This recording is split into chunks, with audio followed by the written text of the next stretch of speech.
Hoy revisaremos el origen y estructura de la hemoglobina. Para abordar el tema, iniciaremos con las células en las cuales se sintetiza, se pliega y se almacena la hemoglobina, es decir, el glóbulo rojo o eritrocito.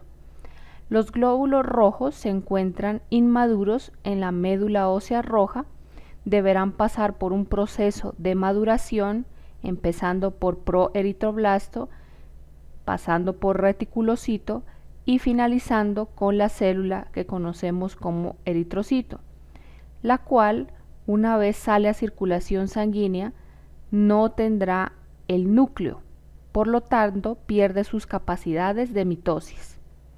Los eritrocitos tienen un tiempo de vida aproximado de 120 días. Al finalizar este periodo, estas células deberán pasar por un proceso de degradación, tanto de la célula como de su contenido, es decir, de la hemoglobina. Para que se lleve a cabo el proceso de maduración del eritrocito, es necesario la estimulación de una glicoproteína llamada eritropoyetina, que se simboliza con la sigla EPO. Esta molécula tiene una longitud de 165 aminoácidos y su función es estimular a los glóbulos rojos que se encuentran inmaduros en la médula ósea roja para que maduren y al mismo tiempo se pliegue la hemoglobina que tienen estos en su interior. La eritropoyetina se sintetiza en el riñón y lo hace en respuesta a la deficiencia en el número de glóbulos rojos circulantes. Cuando esta cantidad disminuye, es decir, que se ha también reducido la capacidad de transportar oxígeno, inmediatamente este órgano riñón sintetiza la eritropoyetina para que sea liberada al torrente sanguíneo y de esta manera pueda llegar a la médula ósea y permitir el desarrollo y diferenciación de estos glóbulos rojos para que incremente el número de estos eritrocitos en circulación sanguínea y de este modo también se incremente la capacidad para transportar oxígeno.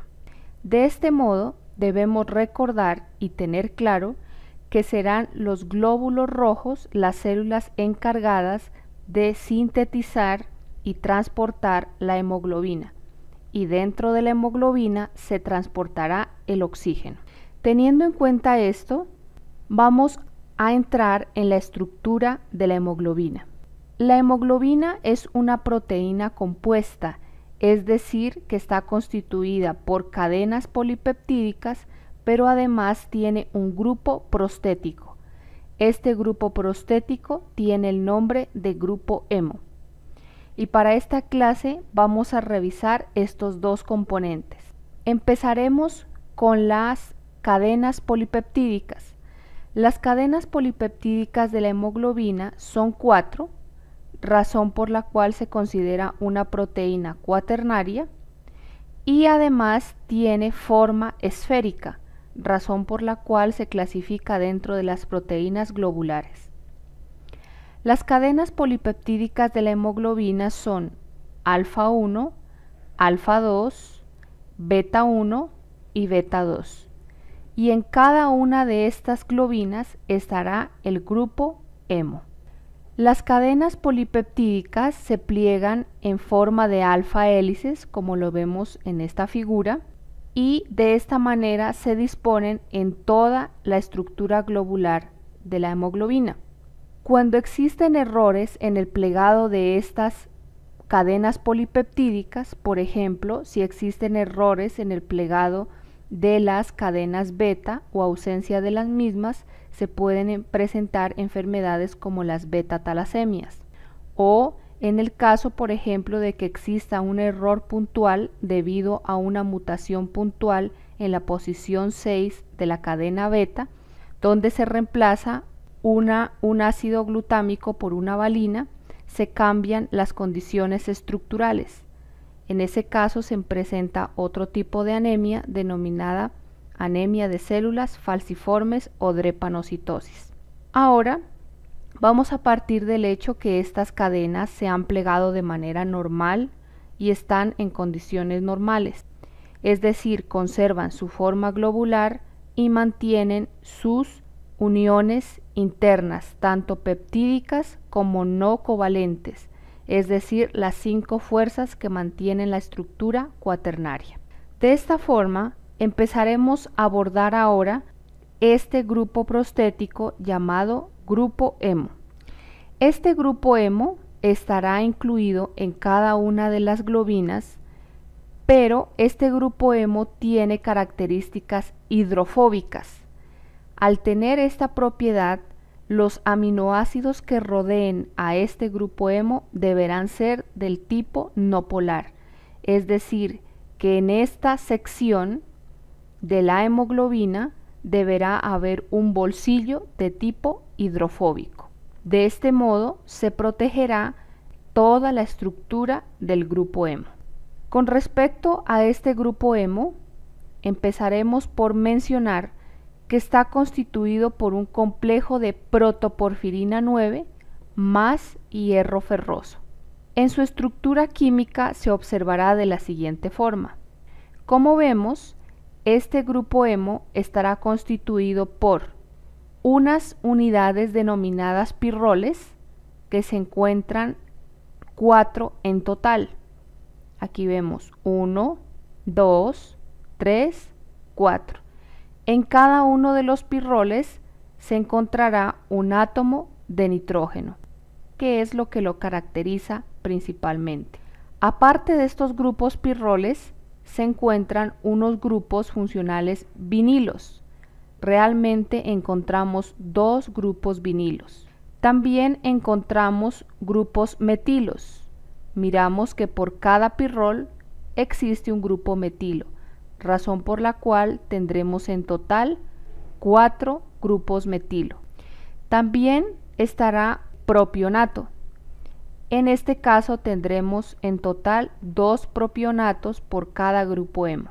Para completar este grupo tenemos el hierro ferroso, el cual, como está en la figura, se encuentra en la parte central de este grupo y se enlaza a los 4 nitrógenos que hacen parte de los pirroles.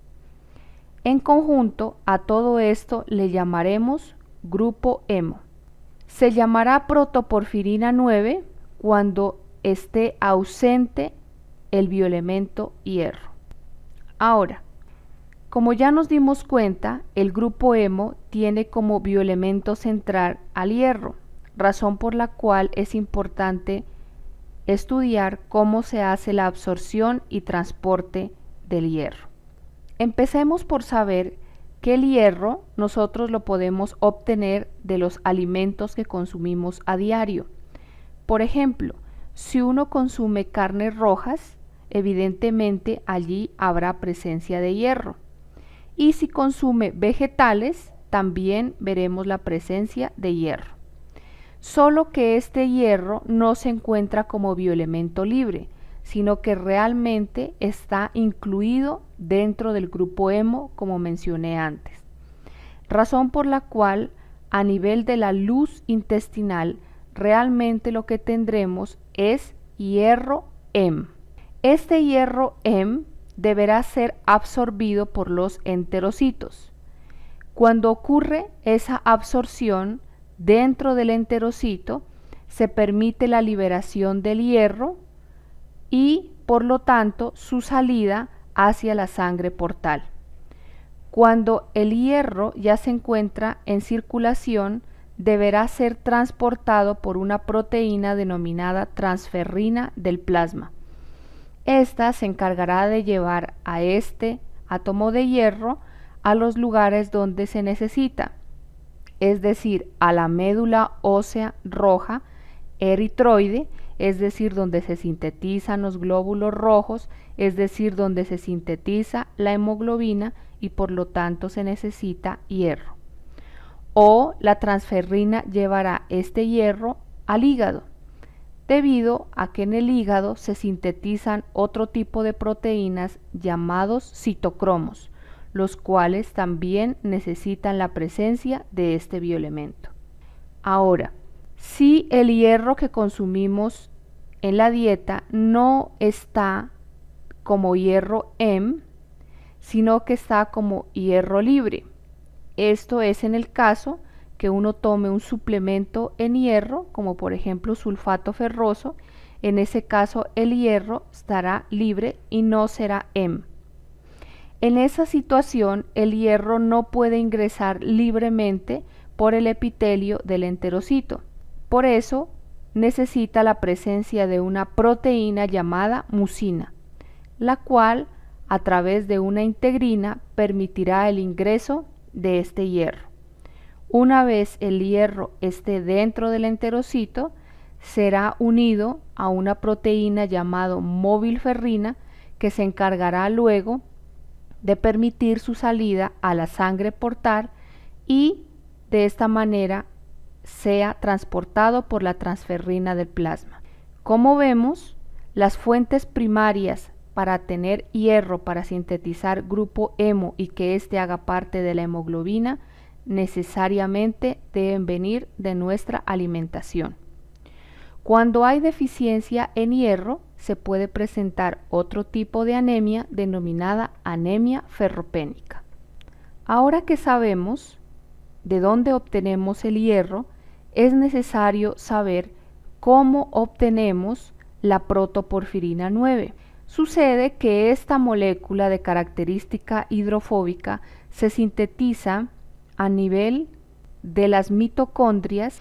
Para eso necesitamos dos precursores importantes. Uno de ellos se denomina succinilcoenzima A. Esta molécula succinilcoenzima A hace parte del ciclo de Krebs, es decir, de allí obtendremos esta estructura molecular, la cual se unirá a la glicina. Recordemos que la glicina es un aminoácido de tipo no polar. Cuando tenemos estas dos moléculas y permitimos su unión, gracias a la presencia de una enzima llamada ALA sintasa, damos origen a un producto que se denomina ácido delta aminolebulínico, o se utiliza su sigla ALA. Cuando se obtiene esta molécula, esta saldrá de la mitocondria al citoplasma, y en el citoplasma sucederá la condensación de dos moléculas ALA. Al condensarse estas dos moléculas por presencia enzimática, se dará origen al porfobilinógeno, el cual a su vez se transformará en urobilinógeno y coprobilinógeno. Cuando obtenemos estos dos compuestos, ingresarán nuevamente a la mitocondria para convertirse en protoporfirinógeno, para luego dar origen a la protoporfirina 9, que era la molécula que miramos en la anterior diapositiva. A esta protoporfirina 9 se le agregará el hierro ferroso y por lo tanto obtendremos como producto final el grupo hemo. Durante todo el proceso que he descrito, es necesario la presencia de varias enzimas, es decir, para condensar las dos moléculas ALA hay una enzima, otra para transformar a porfobilinógeno, urobilinógeno, coprobilinógeno y así hasta llegar al producto final. Cada una de esas enzimas está codificada genéticamente y de esta manera darán origen a cada uno de los productos que mencioné. Si existe errores en la codificación de las enzimas en el proceso de síntesis de la protoporfirina, se presenta un conjunto de enfermedades denominadas porfirias. Una vez que hemos conocido cuál es el origen de la presencia de hierro de la protoporfirina 9, que en conjunto dan origen al grupo hemo, ahora vamos nuevamente a dirigirnos a la hemoglobina, específicamente a cada una de las globinas, es decir, a cada una de las cadenas polipeptídicas. Si lo que vemos en azul sería una globina, una cadena polipeptídica, por ejemplo alfa 1 o alfa 2 o las betas, observamos que este grupo hemo realmente no se encuentra suelto en las globinas o libre, sino que este grupo hemo está anclado a las globinas. Para hacer este anclaje lo hace gracias a la presencia de unas histidinas. Estas histidinas son de dos tipos, una que se denomina histidina distal y otra que se denomina histidina proximal.